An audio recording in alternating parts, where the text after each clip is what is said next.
Hi everybody, it's Az here from HeelvsBabyface on the beta for World of Warcraft's next expansion, Legion. And I'm in Shalaran, which is actually the base of operations for you when you hit level 110 and go to Suramar.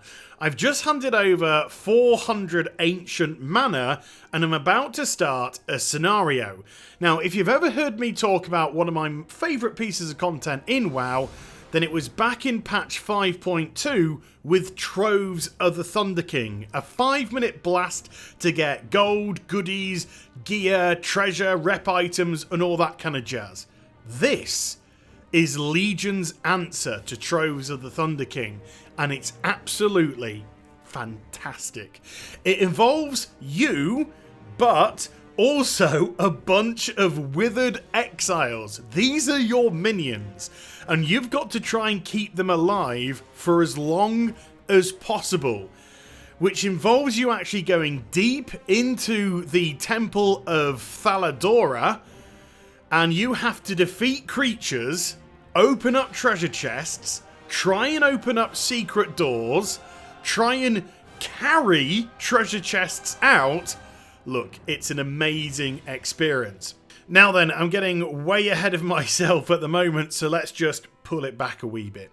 What you're seeing on screen is my first ever run here. So I'm cold, I don't know what I'm doing, and I'm just simply going around trying to smash absolutely everything I can in the face with my minions. I'm not actually doing what I should be doing, and this will become pretty evident as the video goes on.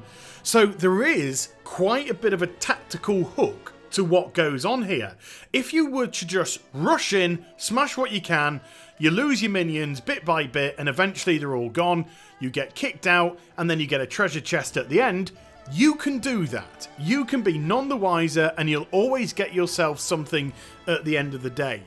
But if you think about this scenario, and if you try and position things, then you can actually come out of this with a lot more than you think. In actual fact, at the moment, there's no time limit to how long you can be in here. So you can be nice and sneaky and shifty and really take your time and think about how to go forward. So, first things first, which I didn't really take that much of an advantage of. You'll notice there's a big fat action button in the middle of the screen. If you press that, then the minions that you have go into a Psycho Rage and deal 75% extra damage. You then see there's another action button that replaces it, because when they do go crazy and they start throwing stuff as madly as they can, doing all the top damage, they'll kind of run around in a bit of a panic. So what you need to do is, if you click the button again, it makes them follow you. But if your exiles start to get panicky, they might attempt to run away. If they start to take lots of damage from a creature, they might attempt to run away. And if you're not careful and you don't capture it in time, then you will actually lose that withered exile. Now, I'm coming up to a door here, and this door is blocked off by magic. If I was to click on it, it says you require 10 of the exiles to open this door. Now, I'm down currently to 7. I've already lost about 3 or so of my exiles, even though you can gain some more on the way. But before I push this footage on, I managed to get another opportunity to do this scenario again, understanding a lot more than I did first time. So this time, I actually managed to get to the door with 10 exiles, and hey presto, it opens up. So managing and marshalling your troops is very important indeed. So with the door open, what is inside? Well, you can clearly see there's a mini boss in the center of the room, and they've actually got 37 million health. Now, my troops have just started out. This is the first time that I've ever been here. I myself am item level approximately 810, 815-ish. There's no way I'm going to be able to defeat a boss, even with these creatures, right now. So this room is going to become a little bit of a risk and reward system. First of all, you'll notice at the top there is a score. Now, your score will dictate how much treasure you get at the end of the scenario, or so it appears at the moment. So the more creatures that you kill, the higher your score will go. So I could now just do what I'm doing now, kill a couple of the smaller creatures, grab a couple of the extra withered exiles to join my band of brothers, snag a couple of small treasure chests, and move on further into the Temple of Faladora. Or I can do what I did on this run and risk it all. And what I'm going to attempt to do is get that big, fat treasure chest behind the mini-boss. And I know for a fact that my troops are not going to be able to survive this. It's just a matter of whether or not we can get to the chest in time, teleport it out, because it's going to have to require 10 of my troops to grab it, and also myself survive the process. So the boss has been pulled, I run to the chest, click onto it, get 10 of my withered exiles to teleport it out while I distract the boss, who is absolutely wrecking me. I now run away, which, because I'm now separated from my troops, they're going to start to panic, they're going to run away, I'm going to lose them, and I've gone from 12 troops, of course, down to 2, because I sent 10 of them with the chest, and now it's just a matter of getting out of the way of the boss. Can my other troops survive? Will the boss reset? And will I at least have one, well, I'm down to one withered exile before the actual scenario is over? The answer is no. All my troops have died, and because they've died, the scenario ends and I get teleported outside. We're going to leave it there and carry on the first run. So let's pretend now I didn't go into the room and I'm pushing on. I've got 7 troops left. I've already lost 3 or 4 already at the start because I'm moving too far away from the troops when I first came here. I wasn't sticking with them, and you really do need to stick with your troops. The more troops that you have with me, the less chance they'll have of panicking. Also, pay close attention to what the creatures you are fighting are doing. If they're going to cast something, interrupt it, because a lot of their casts tend to be AoE, which again causes your troops to panic. Not only causes your troops to panic, but also damages your troops rather a lot as well. Damaged troops will eventually die. So that's the last thing that you need. And here we actually have this creature knock a load of my troops back, which pulled a load of other creatures. So now suddenly I've lost another troop. I've gone from 7 down to 6, and we've got an almighty fight going on because we have lots and lots of adds to manage here. So be very careful with what you pull and in what packs you pull them in. For example, this volatile wraith. This is a big creature that requires a lot of hitting and also requires a lot of attention because of its casts and interrupts, which again missed on that occasion, panicking more of my troops. So try and pull those, for instance, on their own. Try and get them away from everything else, and that way you'll be able to just focus on interrupts, kill them nice and quickly, and your troops, if they're all with you, should, in theory, be okay. Don't be afraid to use the 75% damage boost. I know it sounds ridiculously obvious, but, you know, here I am, and I'm just not paying that much attention to the button on the screen. It's there to help me. It's meant to give a huge damage increase. Me not using it is just stupidity. And again, I'm just running in, jumping across stuff, leaving my troops to potentially get far away from me. And I've gone from this opening room from 7 troops down to 3. I really have mismanaged how I should have done things here. When I did the other run, which you just saw when I had the 10 troops into the room, when I went to the very first room, I literally went in a full circle to start with, picking off the smaller creatures in 1s and 2s if you had to pull them in 2s.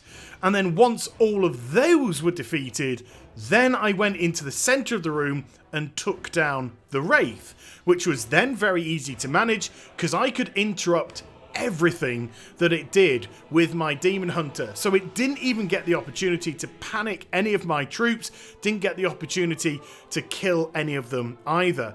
And because I'm now down to such a small amount, I've managed to get 4 troops now. I'll stop one of them from running away. If you do see one panicking and running away, you have a very small window to grab it, click onto it, and then you can bring it back to the fold. If you don't do it in time, and again, like I said, small window, it will just disappear and you'll lose a troop. But we have a chest here, and that chest I can't teleport to the top. I don't have enough troops to do so. So once more, I have resorted to just going around trying to kill the smaller creatures and getting my score up. The higher the score I'm now determining, the better loot I'll get at the end of it. So with such a small number of troops, it looks like pretty much all the treasure chests are off the table now, unless I come across an absolutely tiny one. But with that said, as long as you have 1 troop remaining, like I do here, you can still continue within the scenario. The mobs are very killable, at least the small ones and the intermediate ones. You just don't want to be tangling with any mini bosses. And so, as long as you keep that singular troop with you, you can still advance. You kill, your score goes up, you still have the opportunity to come out of this scenario with some decent loot. Now, here's where the kicker really starts to come in. You see, it doesn't matter if I fail whatsoever. And I don't mean that from the point of view that I know I'm going to get some treasure, I know I'm going to get some gold and some, maybe a piece of gear and some rep tokens and that. No, what I mean is, the more you come into this scenario, the more opportunity you'll actually have of gearing up the troops that you come in with. You see, they may start off as just withered exiles, but at the end, when you open up the treasure chest, not all the treasure is necessarily just for you. No, some of the treasure could actually be to boost the troops that you have. You see, when I first came into the scenario and completed the first room, there was a door on the right hand side, and that door said that it required 2 berserkers to open it up. But I don't have berserkers, I've just got withered exiles. So there's going to be a way to convert your withered exiles into stronger creatures. And if they become stronger, and then you combine that strength with, let's say, the 75% damage increase button that you have in the middle of the screen, suddenly the old grey matter starts to tick that, wait a minute, those mini bosses that have 37 odd million health and such, if you've got a big group of berserkers, or even better, who knows if they go even stronger than that, then maybe you'll have the opportunity and the chance to actually defeat those bosses as well. And if you were paying attention at the very beginning of the video, yes, some people might pause it and go back to see, I started this scenario by handing in 400 ancient mana, which granted me 8 troops. You can actually hand in a lot more ancient mana and be granted huge numbers of troops to start with. I think up to 20 can actually begin. So if you come here with 20 troops, things are going to die quicker, doors are going to be able to be opened rather easily, and possibly, depending on how you want to do the scenario, more treasure chests can be teleported outside, therefore you've got guaranteed extra loots. And then of course, if you can get these troops pumped up, turn them into berserkers or whatever else you may be able to convert them into, then that is pretty cool as well.